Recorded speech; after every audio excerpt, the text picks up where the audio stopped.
Hey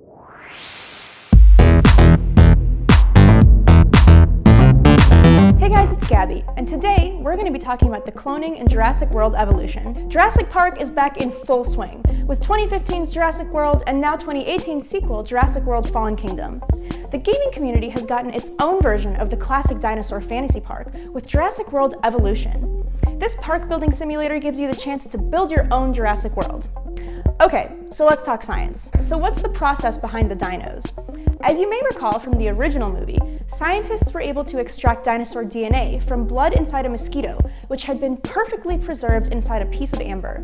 Eventually, the DNA is sequenced, with the help of some handy frog DNA to fill in the gaps, and inserted into an unfertilized egg cell. And bam, you have a dinosaur. It sounds simple, and the process has some really solid science behind it. The first successful attempt at cloning occurred in 1996 and has since become a fairly common practice. In fact, most undergrads studying the biological sciences will recall some sort of cloning experiment from their freshman year lab courses, myself included. In order to insert DNA into a cell and in turn allow for any sort of gene expression, you need a cloning vector. There are multiple structures that can be used as a vector, plasmids being the most common. And for those of you who don't know what a plasmid is, it's just a circular piece of DNA separate from the cell's chromosomal DNA. Unlike in humans, plasmids naturally occur in bacteria. So how do we use them? Scientists can insert specific DNA sequences into a plasmid and then introduce them into their target cell.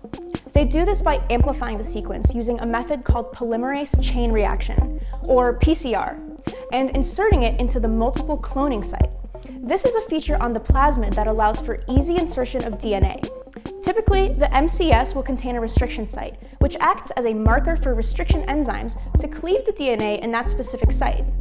Once the plasmid's DNA has been cleaved, the clone DNA is inserted and ligated with DNA ligase. The plasmid is now ready to be inserted into a cell for expression. Of course, in our case, the DNA in question is millions of years old, and with a half-life of about 500 years, naturally it'll have some missing gaps.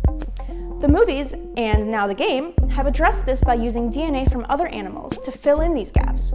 Although their use of frog DNA in the original film is questionable, due to the fact that dinosaurs were of course reptiles, and frogs are amphibians.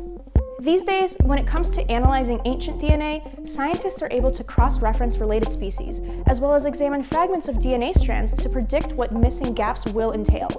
But the series' basic premise of how DNA was preserved may be its biggest plot hole. After analyzing insect samples preserved in copal, the intermediate step between tree resin and amber, a group of scientists at the University of Manchester concluded that it is unlikely to be able to extract any sort of valid DNA sample from amber at all. Furthermore, even with a fully sequenced dinosaur genome, there are a multitude of factors preventing real dinosaurs in the near future. For instance, we can't be sure how this ancient DNA will communicate with its new host cell's machinery, or if it will be able to communicate at all. We've definitely come a long way since the 90s, but for now, we'll have to just stick with the movies. At least Jurassic World Evolution will give us a slightly more hands-on experience.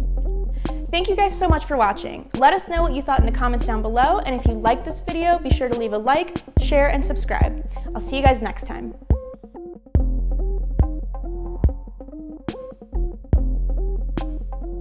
If you like Overwatch, be sure to check out our video on Winston or our video on Widowmaker.